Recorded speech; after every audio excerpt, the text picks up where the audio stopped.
You think about the average church that maybe prints a bulletin or something like that, right? You walk into church, you get the bulletin, and you see on that bulletin, front and back, it literally has 20 different ways a newer person can connect. Hey, get in this community group. There's this men's event. There's this women's event. We have this thing for kids. Hey, if you want to be on our security team, fill this thing out. Hey, there's this event. Hey, we're doing a concert. Hey, our worship team. Hey, we need volunteers. Hey, this, and this. And so the average new person, they get something like that in their hand, and it's like they have no idea what the next step is. The very notion of having 20 different events and you have them on a printout and you hand that to somebody that comes into the church, the very notion of that is kind of built for church people. And so unfortunately, the average church, I think, is communicating exactly kind of a backwards way they should be communicating to people. This is Breaking Barriers, where we help pastors and churches grow so that they can go.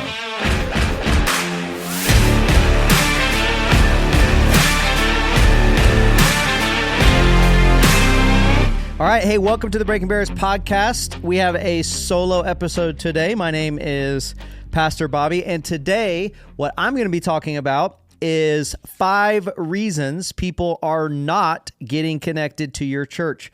Specifically, why new people are not taking that next step at your church. And before you throw rocks and say there's no way that new people at my church don't know their next step, let me kind of intro the topic for today. So we had a really awesome opportunity recently to do a one-day event, a Breaking Barriers one-day event, and we had I think it was over 30 churches, around 50 people that came to Mercy Hill to hear about our weekender process. And our weekender process at Mercy Hill, this is how we connect new people into the life of the church. So we don't give people 1,000 different ways to connect. We give people kind of one big front door of how they can connect at Mercy Hill, and that's our weekender process. And so we did a four-hour thing on, hey, here's what the weekender is, here's the why behind it.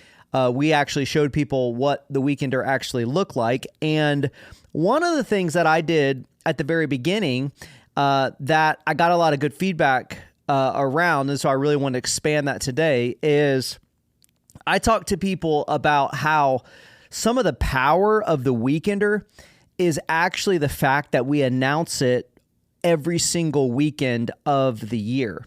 You see, a lot of people, when they hear about Mercy Hill's Weekender, they think, man, it must be this like incredible connection process, and we try to make it as good as we can.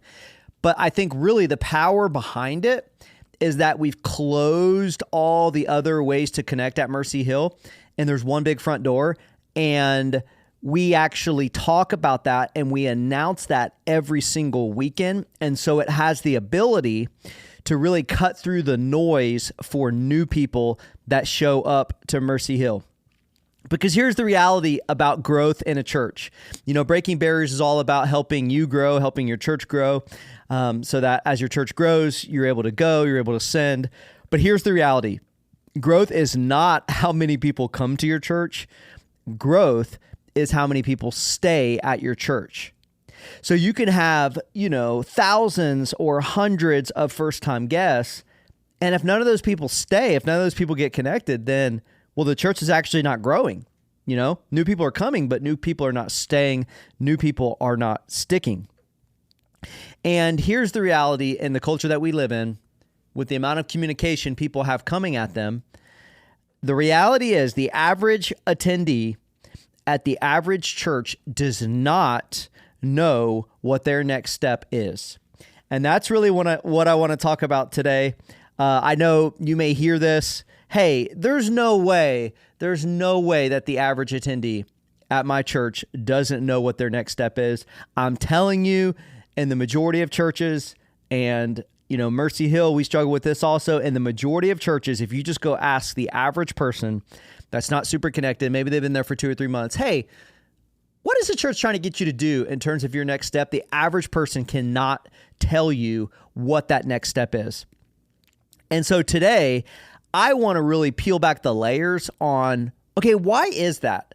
Like, what are some of the reasons that people are confused, that newer people are confused about what that next step is?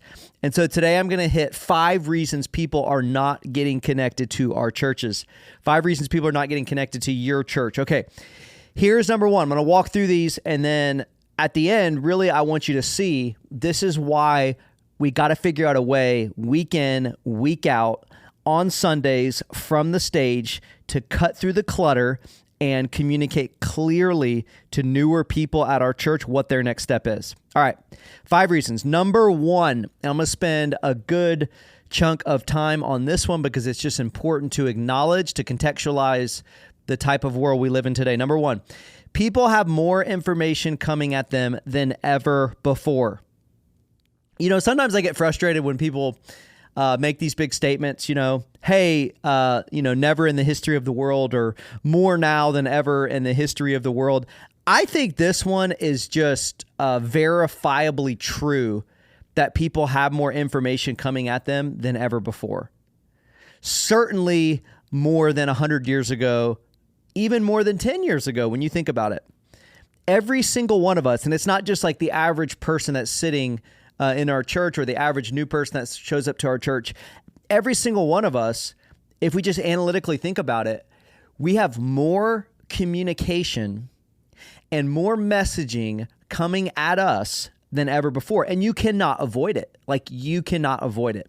You could try to separate yourself from society. You could go live on a farm, whatever. But if you have internet, if you have Wi-Fi, if you have email, and your kids go to school, then you have more information coming at you than ever before. I mean, just think about it. I remember, I'm 40. I remember when I was in school, my parents were not getting emails every single day from the school. If my parents heard from the school, there was probably an issue. And at most, once a quarter or once every half year, my parents would hear from the school. Nowadays, all 3 of my kids are in school. Nowadays, I promise you, I get an email and a phone call. My kids are in 2 different schools. An email and a phone call every single day of the week from the school. I don't know why they communicate to me this much, but they do. Every single day, an email and a phone call. You think about email lists that we're all on. How many of us have found ourselves on 5, 10, 15, 20 different email lists, right? Hey, save 15% off of, this clothing company. I'm going to give them my email, and now I'm going to be on an email list. And it's even stuff that we love, right? It's stuff that we want to be on the email list, but it's like, how many marketing texts, how many marketing emails are we getting every single day? Think about social media. I mean, social media nowadays, the communication you're getting on social media, it's not even necessarily from your friends. It's, you're not seeing stuff from people you follow necessarily. You're seeing stuff from, hey, social media, based on the algorithm, based on how old you are, based on what your net worth is, based on where you work, based on where you live, based on all the different demographics of your life.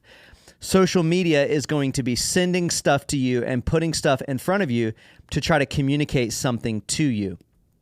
And I don't even share all of that to say like those things are bad, or, we need to go back to a day without technology, although some of us would be like, hey, that would be a pretty great day if we can just turn all this stuff off. Well, we can't turn all the stuff off. I am saying all this to say this is the reality of the average person that is, attending a church service on Sunday. Maybe they've been at our church for 3 weeks. This is the amount of communication they have coming at them. Not only do people have more communication coming at them than ever before, also, I would say more of this communication is probably better targeted at them than ever before. So not only is social media targeting us, but you better believe if you were on an email list for, let's just say the example I used earlier, a clothing company. You're on an email list for a clothing company. They probably know where you live, whether you're male or female, how much money you make, the stuff that you like. You're probably similar to lots of their other customers, and they have basically identified who you are. And now, for anybody that doesn't understand, the marketing and communication advertising world, that company has people that work full time. All their job is to think about, okay, 40-year-old Bobby living in Greensboro, North Carolina, how does he think? What does he think about? What is his worldview? What are the phrases and words and things that get his attention? What is he like? What is he not like? And they have people that are working at these companies, and all they do is sit around and think about that stuff. So it's not just your average person that's writing these emails to communicate to us. It's people that literally this is their job to think about you, your worldview, how you think, the stuff that you like.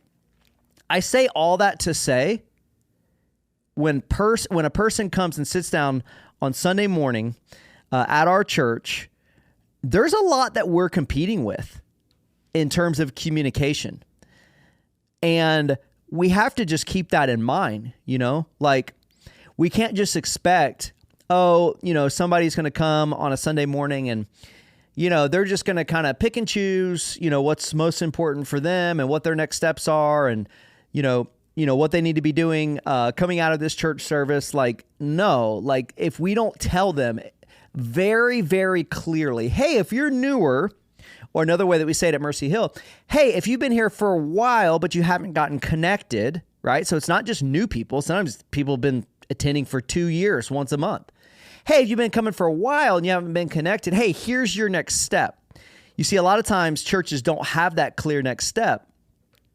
And because people are getting communicated to more and faster than ever before, somebody leaves church and then on a Monday, they get all these amazing targeted emails to them from all these different companies and brands that they're associated with. And church can just fall way, way, way back. So when we are communicating with people, we have got to keep that in mind, that they have more information coming at them than ever before. Okay, number 2. This is hard for pastors. This is hard for ministry leaders, but we got to try to do this. We got to try to get in this way of thinking. Okay, number 2, the average attendee does not feel the importance of church stuff the way that you do. And in addition to that, they never will. The most committed person at our church that's been going to our church for 5 years, they do all the stuff that we ask them to do in terms of their discipleship, they still don't feel the importance of church the way that a church staff person does. The way that somebody in full-time vocational ministry does. And the reason that we need to know this is because we have got to try so hard to get in the shoes of somebody that's newer to church before we love church, before we love the mission, before we would do anything the church asks us to do. There was a point in our life where we probably weren't there, right? Like we were at one point, barely even a fan. Maybe we just were checking things out. We didn't really want it. We didn't really know if we wanted to take a next step. We didn't really know if we wanted to go deeper. See, the problem is us as pastors, a lot of times we get up on stage on a Sunday morning and we just think, hey, this event I have coming up, or this generosity initiative, or, it's summertime, we have this big kids event. We get up on stage and we announce it and we just assume everybody's as bought into those things as we are. But the reality is they're not. And so we have got to do a good job of using really good communication to try to communicate to them in a way where we're assuming that they're not as bought in as we are. And we're trying to make the case that they should be. And so that's going to require that we communicate to them in a certain way. And we just have to keep that in mind, that the average attendee does not feel the importance of church stuff the way that we do. Number 3, this has probably been going on for a long time, but it certainly is going on now and maybe more than ever post COVID. Number 3, people may only attend once a month or twice a month for a long period of time at the beginning when they first connect to your church. Some of you are hearing this, you're like, hey, I know people that have been going to my church for 7 years and they only attend once a month. That may be true. But in general, newer people to your church are not going to be there every single weekend. They're just not. And here's the issue with that. If we have a way for newer people to connect at our church, and most churches do, but let's say that event only happens like every 3 or 4 months, right? And that's how most churches are. Hey, we have this, next steps, first steps, whatever. Come be part of the family. We have this event every 3 months or every 4 months at our church. Well, the problem is you're not going to announce an event at church 12 weeks before that event. You're just not. You're not going to be able to stomach that. So what's going to happen is if you have that event once a quarter and, let's say 3 weeks before that event, you're talking about it, the lead pastor's casting the vision for why new people should be there. The problem with that is the people that attended the 10 weeks before that, before those 4 weeks when you were announcing it, those people got no announcement. So maybe in that 10-week period, they came to your church 3 times and they didn't really hear about what a next step for a newer person was. And that's the problem if we don't communicate something for new people every single week at church, because people only come once a month or twice in a month. The vast majority of our communication to new people, the new people are not actually hearing it.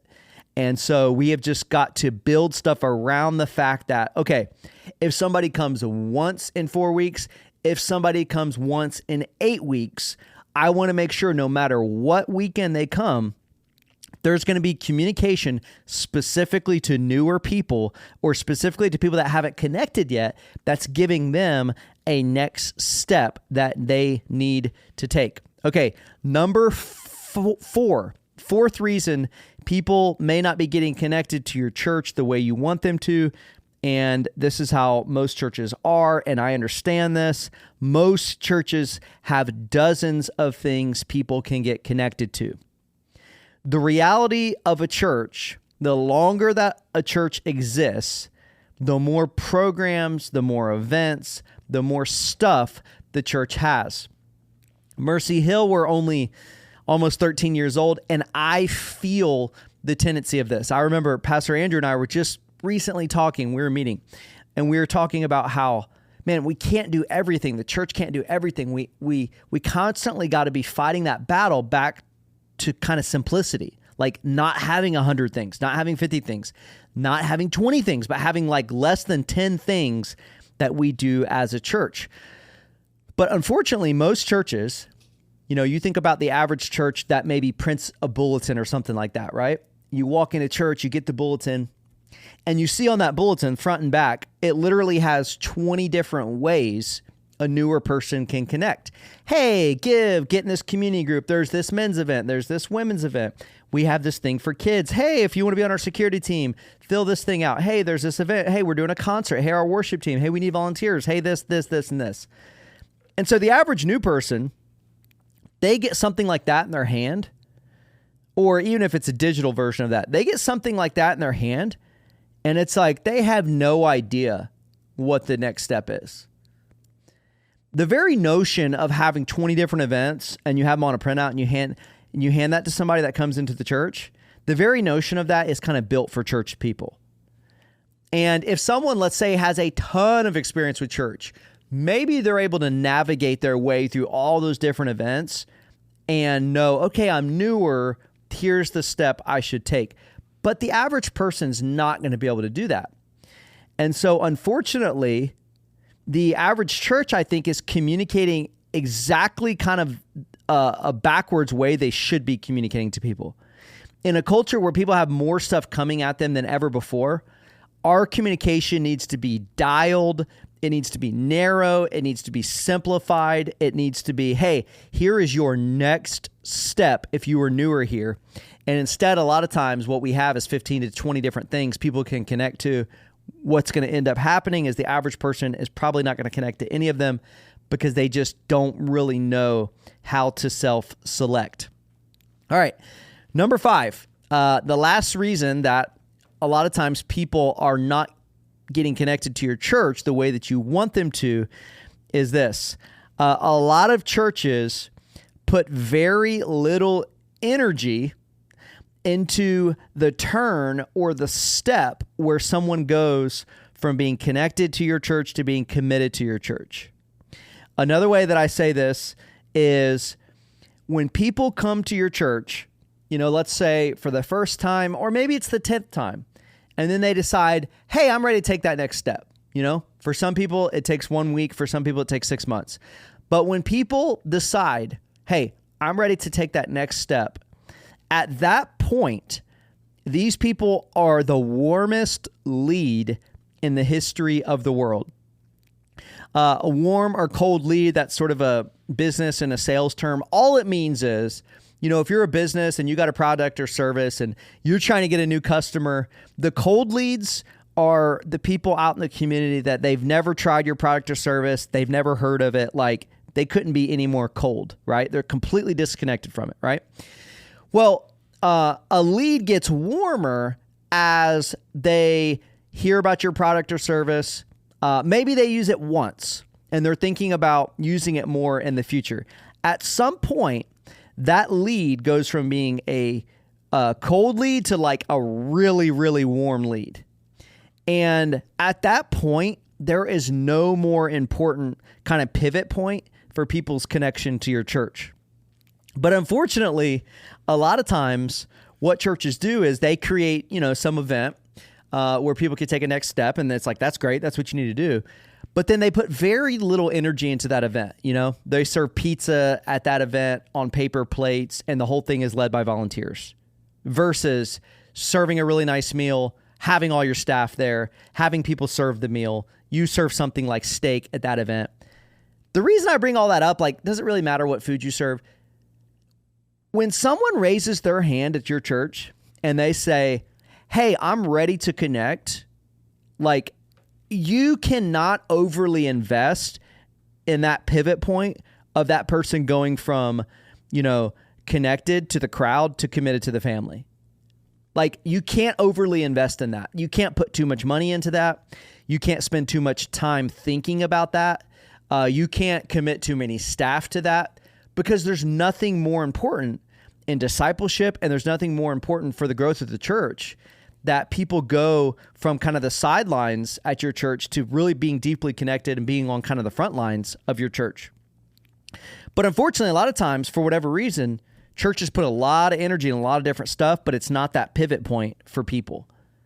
But the reality is, if we can help people make that turn in our church, have that pivot point, then it's like, man, these people are going to give their time, talent, treasure. And it's like, man, they're going to dive in. They're going to get in a community group. They're going to take that next step, and the church is going to grow. And the church is not only going to grow wider, the church is also going to grow deeper. So I share all these reasons of why people are not getting connected to your church to maybe help encourage you.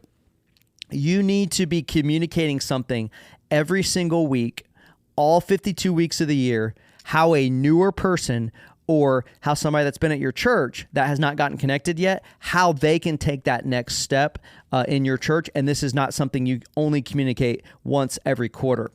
And this is what I shared people at this recent event that I was talking about. We went all into hey, the tactics of our connections process, the tactics of our weekender, what it looks like, how people can serve, how people can jump into it and volunteer and all this stuff. But the power really for what we do as a church, the power in our weekender process is it's something we announce at church every single weekend. And that's 90% of the power right there. Yes, you need to have an event. You need to have something that helps move people from connected to committed.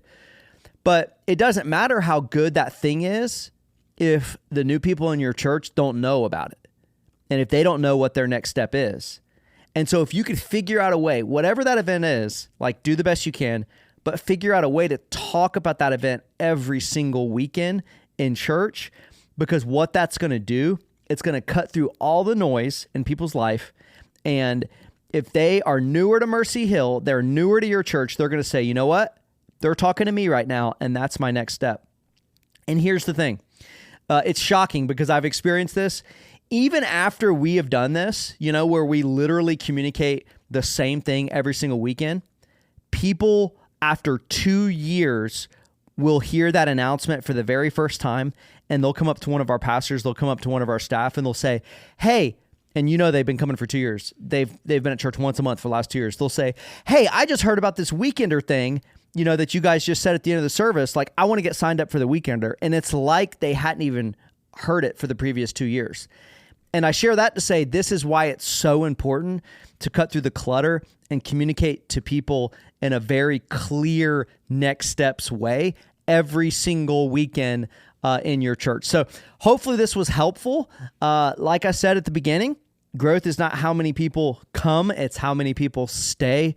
And if we as ministry leaders can communicate more clearly to people what their next steps are, hopefully more of those new people that come to our church, hopefully they'll stay. And only if they stay and only if they get connected can we do our job of discipling them, helping them to give their time, talent, treasure, helping them to go deeper to the church, and then hopefully their relationship with God will grow, and then hopefully one day we will be able to send them out either to our community or some place on the other side of the world. So hopefully this was helpful for you guys. We'll see you next time.